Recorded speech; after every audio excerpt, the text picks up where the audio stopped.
and extend the term even of the president until 2031, and no elections except perhaps for local positions, and no elections except perhaps for local positions. Include the PNP, the National Bureau of Investigation, are now tasked to effect the arrest of Senator Bato de la Rosa.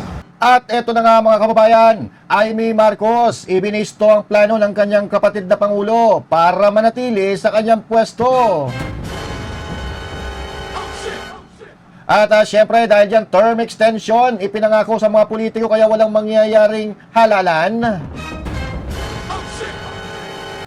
Ito pala ang mga dahilan kaya maraming bumoto laban sa impeachment ni VP Sara Duterte. Nako po.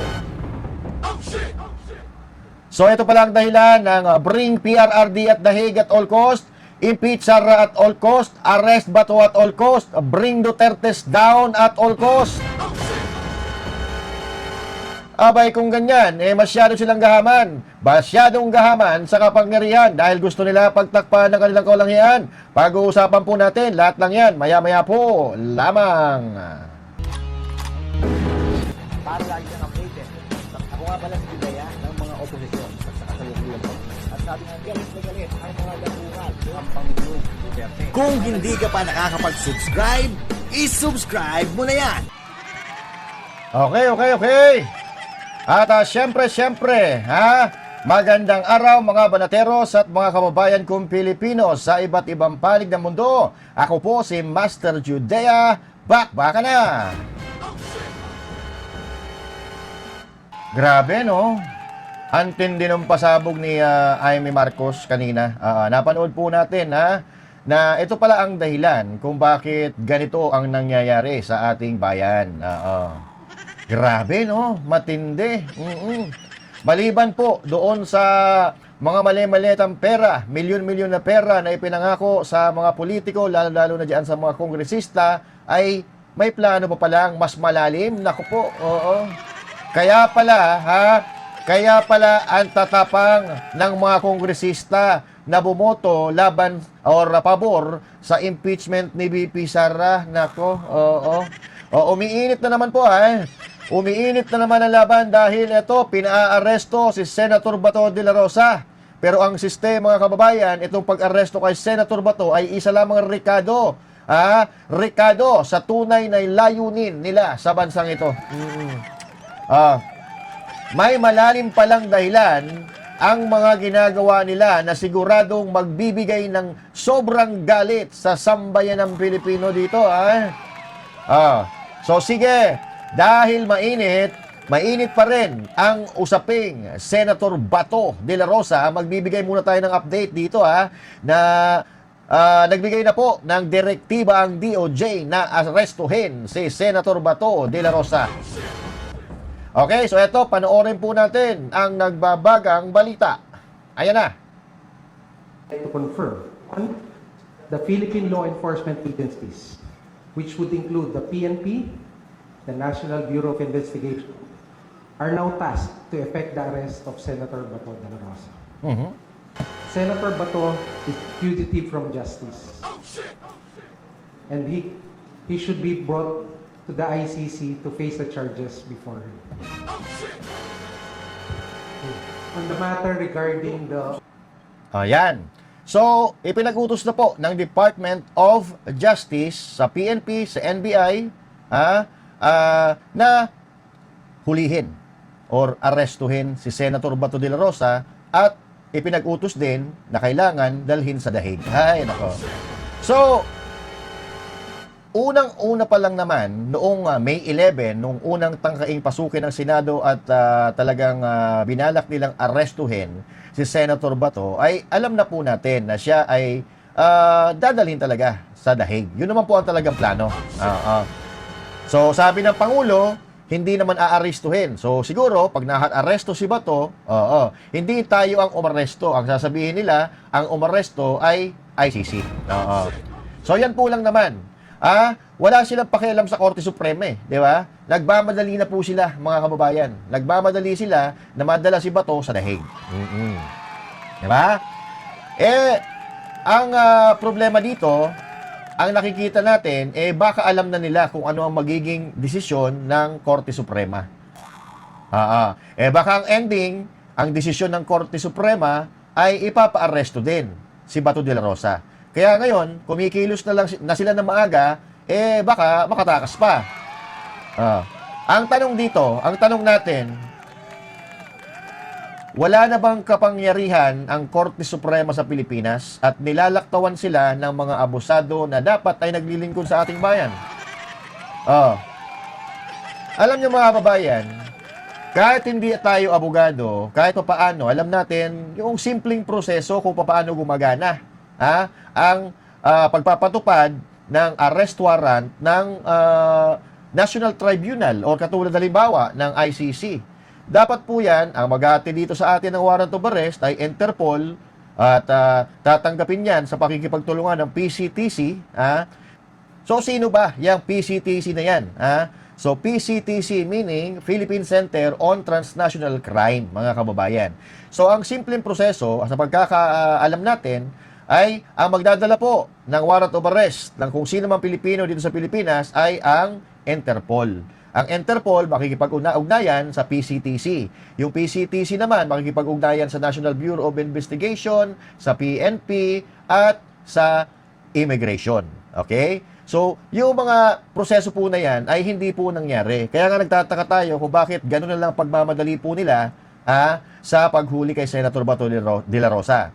Lahat na ba ng nasa gobyerno natin gusto magbenda law? Diba?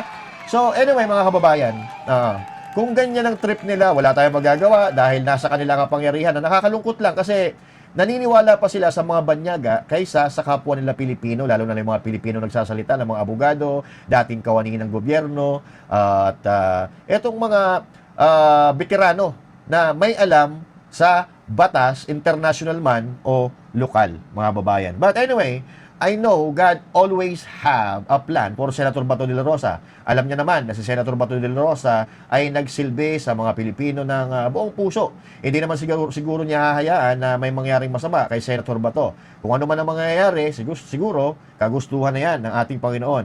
Alam nyo, dito mga kababayan, kitang-kita natin kung anong galawan nila. Kung sino lang ang pinag-iinitan nila, kung ano lang ang gusto nilang gawin, kung ano ang papabot sa kanila. Nakakalungkot lang kasi yung gobyerno na kanyang ipinaglaban noong siya ay naninilbihan bilang sundalo, law enforcement, law enforcer, pinaglaban niya ng patayan, siya pala ang magpapahamak ngayon kay Senator Bato de la Rosa. Diba? Yung gobyerno na kanyang pinagsilbihan ng ilang dekada. So, may lead na daw po sila kung sa kinaroroonan ni Senator Bato de la Rosa, pakinggan natin kung nasaan yan. Definitely, I heard there are leads that they're working on. There are leads. As to the exact leads, I cannot discuss them. First, I'm not privy to those leads. They are available to our law enforcement agencies and to their units, and let them do the work. Timetable. Ayan, okay. Ano yan? Sabi ni Senator Bato. Sabi niya, bot-bot nimo. Sabi niya, bot-bot. Ano ba yung bot-bot nimo? Si Senator Bato naman, ang aasar pa no? Para namang timang to si Senator Bato, nang aasar pa no? Oo. So, ayan po. Alam na daw po nila, kinaroroonan ni Senator Bato de la Rosa. Yan ang problema sa inyo, puro kay Presscon Di ba? Isang linggo pa yan sinabi nila na may lead na raw sila sa kinaroroonan ni Senator Bato de la Rosa. Alam nyo, walang tao na may alam na ng lead na magsasabi na alam niya kinaroroonan ng subject niya. Di ba? Kung talagang alam nila, hindi na sila magsasalita. Pupunta na nila kung saan ang kinaroroonan, kung sino man taong hinahanap nila. Si Saldi ko nga sabi, di ba, ng presidente, nahuli. Pero wala naman pala. Nasaan si Saldi ko? Di ba? Si Atong Ang, may mga bali-balita na galing sa gobyerno na nasa Calabarzon lang daw. Pero nasaan si Atong Ang? Ba't di naman nila hindi pa naman nahuhuli. So, may mga nagsasabi, mga kababayan, may mga nagsasabi na ito ay taktika lang na kunyari, alam na nila yung kinaroroonan para mabulabog yung hinuhuli nila. Siyempre nga naman, siyempre, pag napanood ng huhulihin nila yung sinabi nila na alam na nila yung kinaroroonan, ma-alerto yung huhulihin nila ngayon. Siyempre, ang gagawin nung subject nila, nung huhulihin nila, magpapalipat-lipat ng lugar. Kasi alam nga nila kung saan ang kinaroroonan. So magpapalipat-lipat ng lugar ngayon, yung hinahanap nila. So ibig sabihin, ginagawa nila yan para magkaroon ng movement yung subject nila. Kasi nga, pag lumipat ng lugar, pag palipat-lipat ng lugar yung huhulihin nila, may posibilidad na may makakita, magre-report sa kanila, di masasakotin nila ngayon. Di ba? Kaya, sa tingin ng iba, hindi nila alam yung kinaroroonan ni Senator Bato, pero yan ay mga kuro-kuro lang naman. Pero magtataka ka kung bakit alam nila tapos sasabihin nila sa publiko. So, alam ni Senator Bato yung mga galawang ganyan. So, ano yan sundalo yan Alam niya kung ano ang mga taktika, sabi ni Senator Bato, diba?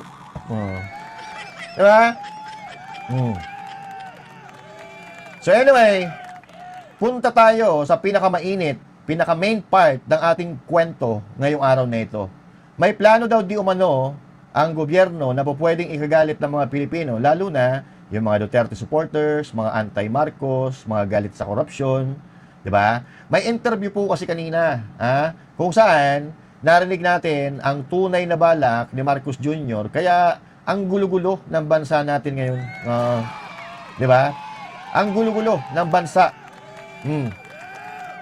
Ayaw pala niya bitawan ang pwesto at ang kinauupuan niyang Malacanang. Gusto daw magkaroon ng term extension at ang siste, pinangakuan ang mga politiko, lalo-lalo na daw, di umano, ang mga kongresista na pahahabain ng 3 taon ng kanilang termino. Sa madaling salita, mga kababayan, ang ibig sabihin nito, walang mangyayari na eleksyon. So, paano? Ito po yun. Pakinggan po natin. Niyo po ulitin yung sinabi niyo na the arrest was more than that? Is that what you were saying? That was it to stop Yes. Bato from voting?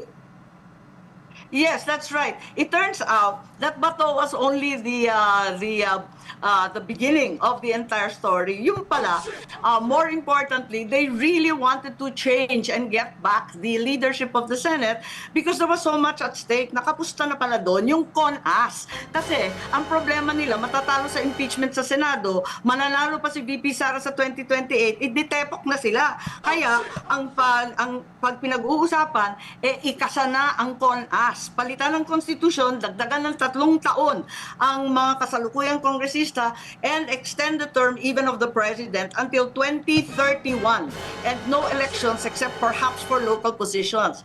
The other alternative was also discussed to raise the age for the presidency from 45 to 50 so that VP Sara would be disqualified. So this is a very high stakes game. It has little or nothing to do with Bato. He appears to be just a sidelight. And galit ang Pilipino sa term extension. Ayaw natin lang Noel. Bakit natin pipilitin na naman to? This has lost time and time again.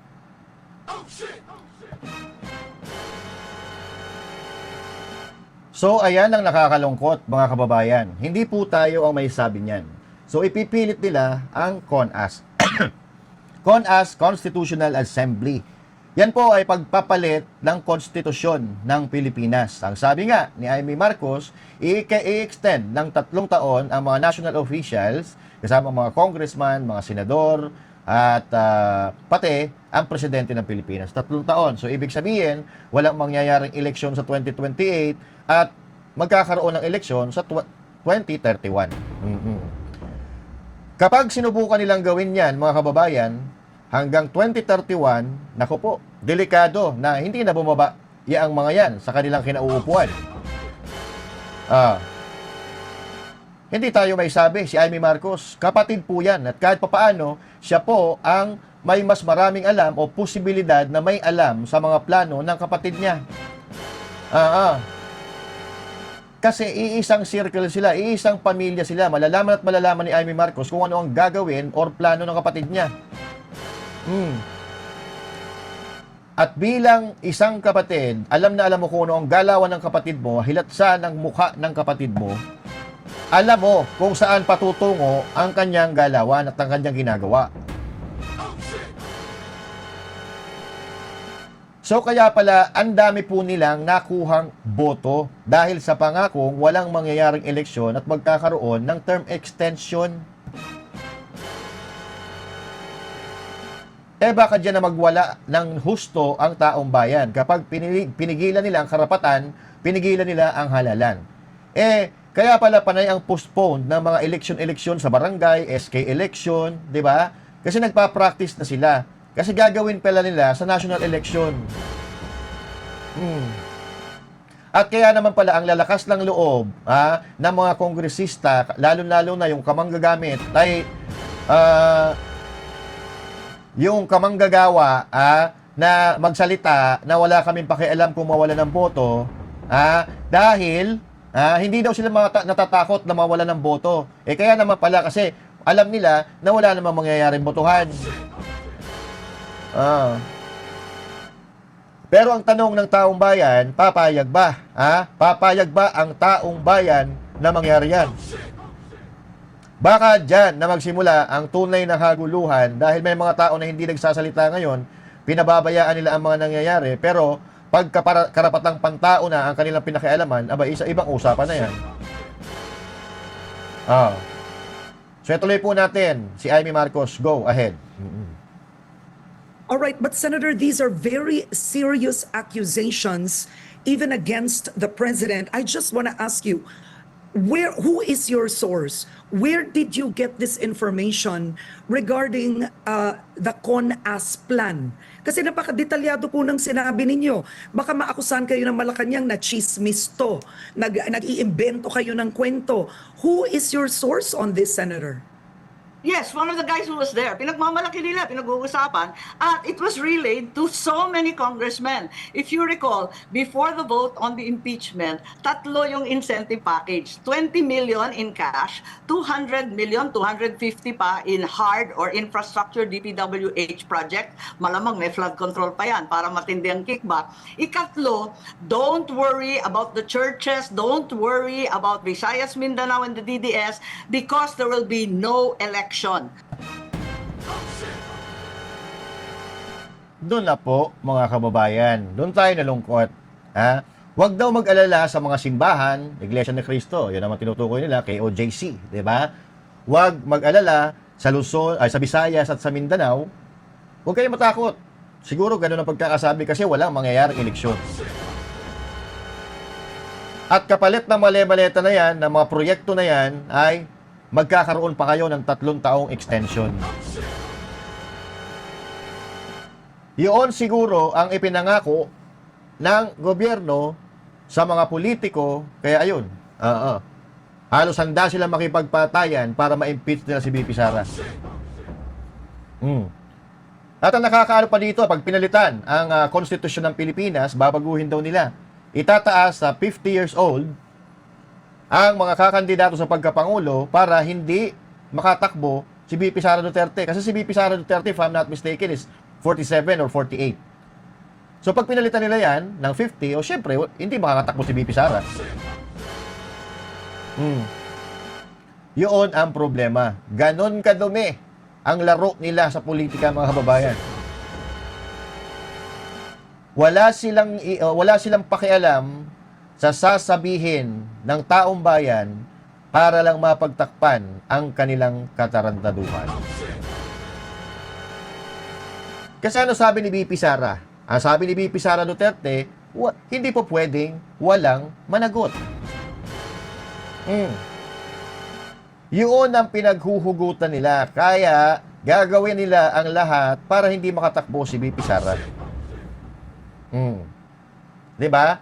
Tingnan nyo ang kagaguhan yan. Hindi po tayo ang may sabi niyan. Si Amy Marcos na kapatid mismo ng Pangulo ng Pilipinas. Noel ang benta nila. Yun ang part 3 ng incentive package. Mm. Tapos, yun nga, gusto nila tigilan na ang flood control investigations kasi mabigat na yung ebidensya, limpak-limpak na yung dokumento, ang dami nagpipresenta. At kahit kamag-anak ko, klaro naman na may ebidensya na kay Martin Romualdez, andyan kay Sandro Marcos, andyan rin kay Presidente Bongbong. Kamag-anak ko to, pero wala tayong magagawa. Andyan na yung ebidensya. Yan na nga ang sinasabing ebidensya, mga kababayan. Lahat ng ebidensya, andyan na. Sabi ni Amy Marcos. Kaya, ginagawa nila lahat ng ito. Paulit-ulit na natin sinasabi na ginagawa nila lahat ng ito para pigilan na maging presidente si VP Sara. Dahil lahat sila mananagot. Lahat silang magkakasabwat sa pagnanakaw sa kaban ng bayan. Ang sabi ni VP Sara, hindi pwedeng walang dapat managot. Lahat silang nagkukutsabahan, lahat silang nagsasabwatan, lahat silang nagtatakipan para maiwas ang issue sa tunay na mastermind. Ginagawa nila lahat ang ito, para mapigilan na sila ay maparusahan. Di ba malinaw na malinaw, yan ang talaga ginagawa nila eh. Kaya nga, sabi, arrest, bato at all cost, di ba? Wala silang pakialam kahit sino pa mamatay, kahit yung kapatid ni Bongbong Marcos Jr. nasa loob ng Senado, wala siyang pakialam. Basta huliin nyo si Bato. At si Amy Marcos din mismo ang may sabi niyan, di ba? Kapatid niya ang may sabi. Na utos mismo ni Bongbong Marcos Jr. na arestuhin si Senator Bato. Ayan po sa screen, maliwanag na maliwanag ang ebidensya. Magkano ba sweldo ng isang presidente? Sabihin na natin, 500k isang buwan, i-multiply mo sa 4 na taon. Hindi pa aabot ng 300 billion yan. Diba? Magkano? Yung salin niya ngayon, 1.4 billion. From 2022, 300 plus million. Nung eleksyon, 380 or something million ang kanyang salin. Bakit ngayon, na 2026, umabot na ng 1.4 billion? Pero, ang pinag-iinitan nila, yung salin ni VP Sara na 88 million. Ayan, 88 million po lang po ang salin ni VP Sara Duterte kung ikukumpara mo sa salin ni Bongbong Marcos Jr. Na 1.4 billion. Kahit yung butal sa salin ni Marcos Jr., walang sinabi ang salin ni VP Sara Duterte. At ang pera na yan, na 88.5 million na pera na mag-asawang Sara Duterte at Mans Carpio, naipon nila yan sa loob ng 2 dekada na pagtatrabaho. May law firm, may mga negosyo, pero ba't 88.5 million? Di ba kayo nagtataka? At tingnan mo, si Marcos Jr. walang liability, ibig sabihin wala siyang utang. Walang utang. Mayaman yarn. Si VP Sara Duterte, 88.5 million, pero may liability siya na 10.5 million. And yet, pinag-iinitan nila si VP Sara Duterte. Anong binatbat ng salin ni VP Sara Duterte sa 1.4 billion? Di ba? Hindi pa nga umabot ng 100 million kung ikukumpara natin sa butal ni Marcos Jr. na 400 million.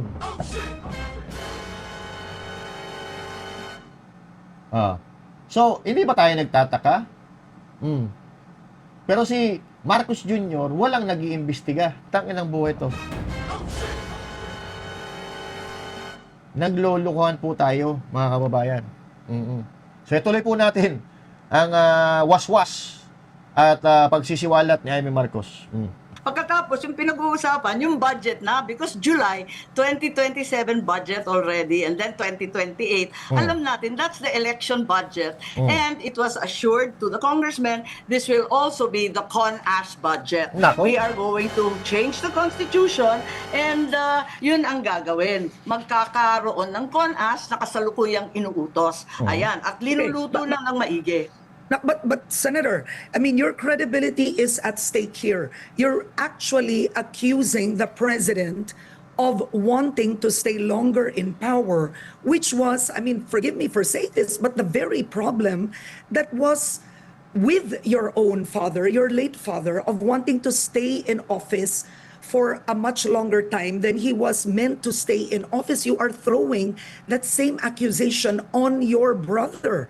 Do you Mga kababayan, iba po kasi nung panahon ni Marcos. Kaya nga nagkaroon, di ba, ng 1987 Constitution. So binago na po nila ang Constitution ng Pilipinas. So nung mga panahon siguro na yun, di pa naman tayo buhay eh. Nung panahon ni Marcos Jr., nag-declare siya ng martial law, hindi naman po yun labag, no? Actually lang, martial law yun. Pag nag-declare ka ng martial law, nang dumaan naman sa tamang proseso, wala ka namang nilabag na batas. Kaya nga pinalitan yung Constitution, 'di ba, ng 1987. Kaya nagkaroon tayo ng 1987 Constitution. So yun po ang sagot sa tanong ni Karen Davila na hindi nasagot ni Senator Ivy Marcos bagkus iba yung sinagot niya. Pero katulad nga ng sinabi ko, walang ibang makakakilala sa iyong kapamilya kundi ang kapamilya mo rin. Ha? Kung ano ang balakin at kung ano ang gusto niyang mangyari. have the facts, the people, witnesses, sources that are credible on this, Senator Amy? Kausap ko ang maraming tao. I'm not certain that they'll come forward and be prepared to talk. But certainly, if there's anyone who knows the consequences of self-perpetuation and corruption, it should be me. Galit ang Pilipino sa usapin ng term extension. Yung palalagain mo, ipapalagi mo yung sarili mo sa pwesto, pipigilan ba natin ang mga Pilipino sa kanilang karapatan? Bilang Marcos, ako higit sa lahat. Alam ko yan. Kaya wag na Okay. wag nilang gagawin yan. Okay. Alam po kasi ni Marcos Jr. na mga uto-uto ang mga Pilipino, di ba? Nauto nga nila si BP Sara, di ba? Nauto nila yung mga Pilipino na bumoto sa kanya. Tingnan mo, nagkaroon siya ng 31 million votes, di ba? Pero, mas malaki pa rin yung boto ni BP Sara, 32 million. So, ibig ko lang sabihin, alam ni Marcos Jr. na mga uto-uto ang mga Pilipino. Okay? Madaling mapaniwala kasi sila nga, tulad nga ni Amy Marcos, kung mayroon nakakaalam sa korupsyon at pag-extend ng termino, ako yon.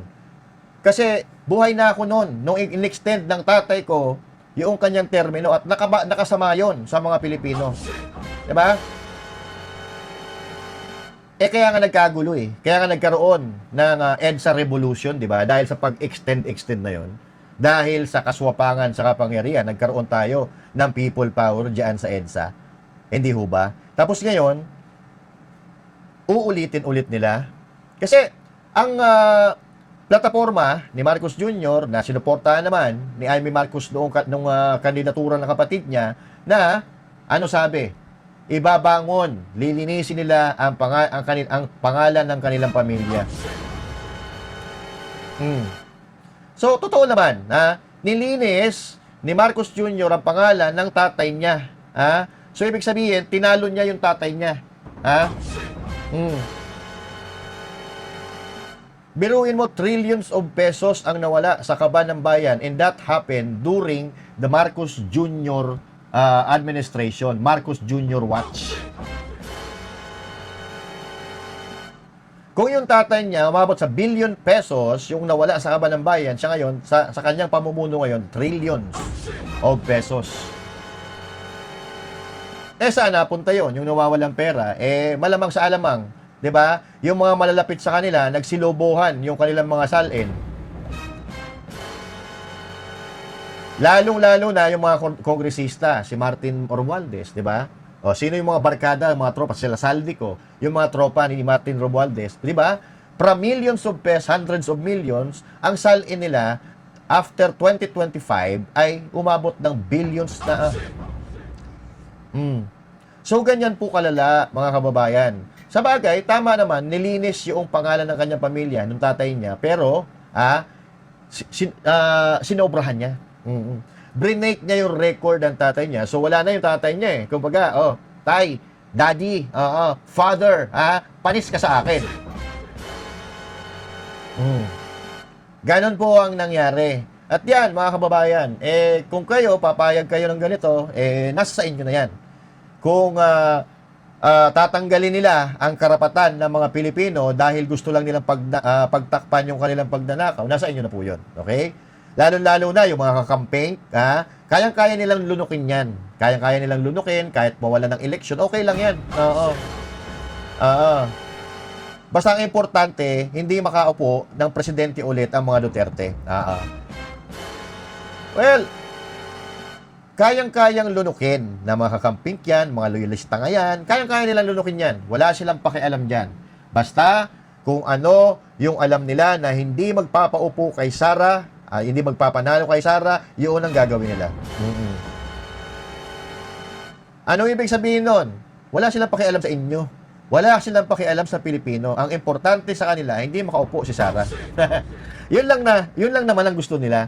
Kahit ano pang mangyari, kahit babuyin pa natin ang konstitusyon, kahit ibendalo pa natin, kahit ano pang mangyari, putangin na. Okay lang yan sa kanila. Basta ang importante, hindi manalong presidente si Sara Duterte. Pero ang problema, ang tawag ng taong bayan, hindi man lahat, pero mayorya ng mga Pilipino, Pilipinas, Duterte pa rin. Yan ang katotohanan. Nakikita nila yan na ang taong bayan ang gusto Duterte pa rin. 'Di ba? Nakikita nila yan. May mga social media people sila diyan. May mga nagche-check ng social media, lalo na yung mga comment sections and all that, imposible hindi nila alam yan. At isa pa, yung mga kalye survey na kung saan, putangin na, nilalampaso ni BP Sara Duterte kung sino man ang itatapat sa kanya.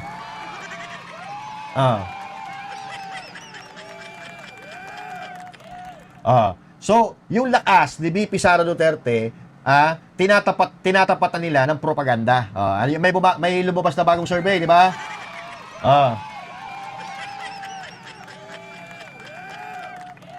Tumaas daw ng 20% ang trust rating at approval rating ni Marcos Jr. Paano tataas yan? Di ba? Paano tataas yan kung mamimigay ka lang ng bigas?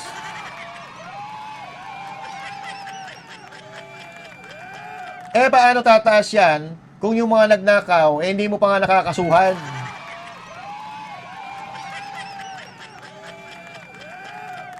Siya, napakabobo naman ng mga Pilipino na mauutulan tayo sa pamimigay ng bigas.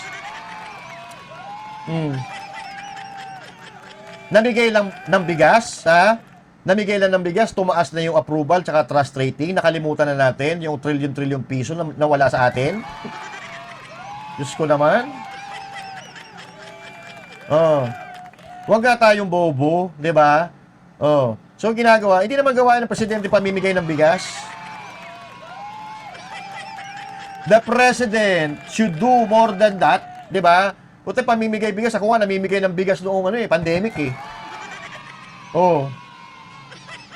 Walang hiya. Kamag-anak talaga ata nila to si Francis Leo Marcos eh. Puro bigas. Namimigay ng truck na bigas. Di ba? Nak ng tokwa yan, So mga kababayan, eto hindi naman siguro sasabihin, hindi naman siguro sasabihin ni Amy Marcos yung mga salitang yan kung wala siyang patunay. Kung wala siyang ebidensya. Di ba? So, unang-una, nakita na natin kung paano nila sinubukan yan. Di ba? Sa People's Initiative, mga kababayan, nagpapirma sila na kunyari, ayuda, pero pinapipirmahan pala People's Initiative. Para, para magalaw nila ang konstitusyon ng Pilipinas. Nabuking sila. Di ba?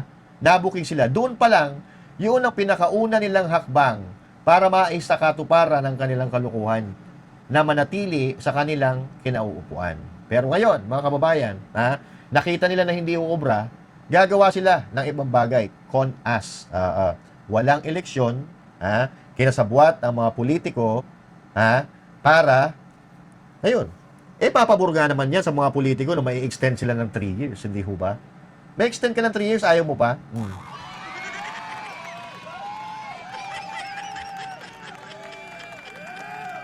Pero hindi natin may kakaila na may mga kongresista na hindi na kinakaya. May mga nagre-resign na nga, di ba? Oo. Pero syempre, yung mga gahaman sa posisyon, gahaman sa kapangyarihan, ipupush nila yan. Ipupush nila yan, tulad na lang halimbawa, yung Zamora, di ba? Hindi daw sila natatakot na mawala ng boto. Paano matatakot mawala ng boto? Wala namang mangyayari palang botohan. Di ba? So, wala Wala silang pakialam sa karapatan. Lahat ng ating karapatan, kanila nang niyurakan. Tingnan nyo yung Korte Suprema nga, binabypass na nila di ba? Doon sa kaso ni Senator Bato de la Rosa. So tayo, na taong bayan, ang dami natin, 120 million tayo. Sa 700 million, ay, tama, 700 million ba? 70 million ang botante.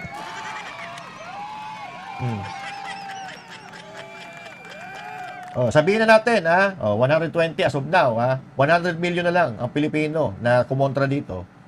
Wala, sorry, may pinklawan pala. May pinklawan pala, tapos may mga loyalista nga. Siguro yung mga loyalista nga, mga nasa, sabihin na natin, 1 million, at yung mga pinklawan, 1 million, 2 million sila. Panalo pa rin tayo. Di ba? So magbantay po tayo mga kababayan. Huwag nating hahayaan na mawala yung ating karapatan.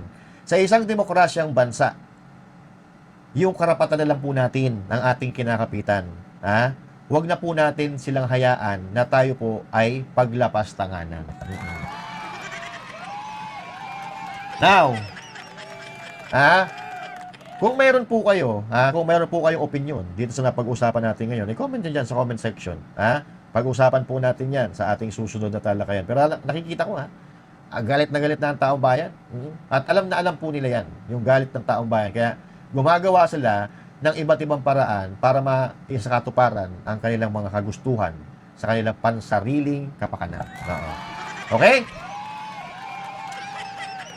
Alright, so once again, my name is Master Judea saying thank you. God bless you all and to God be the glory. Magandang araw ng Huwebes po sa inyo lahat.